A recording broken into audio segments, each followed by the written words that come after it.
Балалар, бүгінгі сабағымыздың тақырыбы сиқырлы дәрі жасаймын, жұрнақ пен жалғау. Бүгінгі сабақта сөз құрамына талдауды еске түсіреміз, түбір сөз бен қосымшаны ажыратамыз, жұрнақ пен жалғауды ажыратуды үйренеміз. Балалар, өтілген тақырыпты сұрақ-жауап әдісі арқылы еске түсіріп көрейік. Сөз құрамы нешеге бөлінеді? Түбір дегеніміз не? Қосымша ше? Қосымша нешеге бөлінеді? Жұрнақ дегеніміз не? Жалғау ше? Балалар, енді өтілген тақырыптардың сұрақ-жауап әдісін тексерейік. Сөз құрамы нешеге бөлінеді? Сөз құрамы екіге бөлінеді. Түбір дегеніміз не? Қосымша ше? Сөздің одан әрі бөлінбейтін мағыналы бөлігін түбір сөз дейді. Сөздің түбірге жалғанған бөлігін қосымша дейді. Қосымша нешеге бөлінеді? Қосымша екіге бөлінеді. Жұрнақ және жалғау болып. Жұрнақ дегеніміз не? Жалғау ше? Сөз мағынасын өзгертетін қосымшаны жұрнақ дейді. Сөз бен сөзді байланыстыратын қосымшаны жалғау дейді. Балалар, сендердің жауаптарың сәйкес келді деп ойлаймын. Балалар, қосымша екіге бөлінетін сендер білесіңдер. Жұрнақ және жалғау болып. Жұрнақ сөз мағынасын өзгертетін қосымша. Жалғау сөз бен сөзді байланыстыратын қосымша.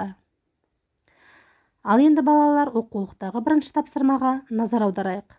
Мәтінді оқып, жұмбақшалдың не дегенін болжап айт.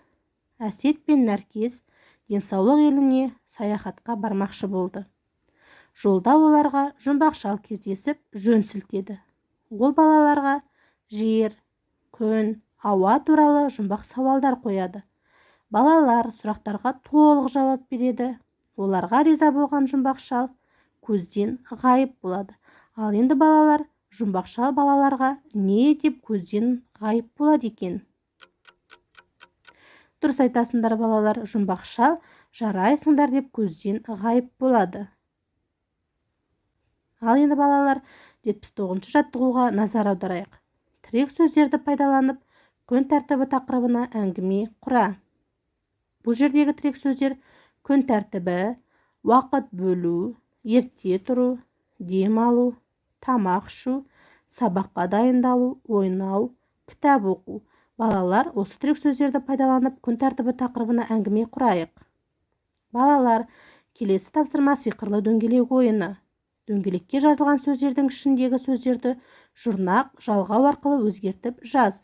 Бұл жердегі сөздер іс, орын, талап, көл, қобыз. Керекті жұрнақтар: шік, шы, кер, дық, ты.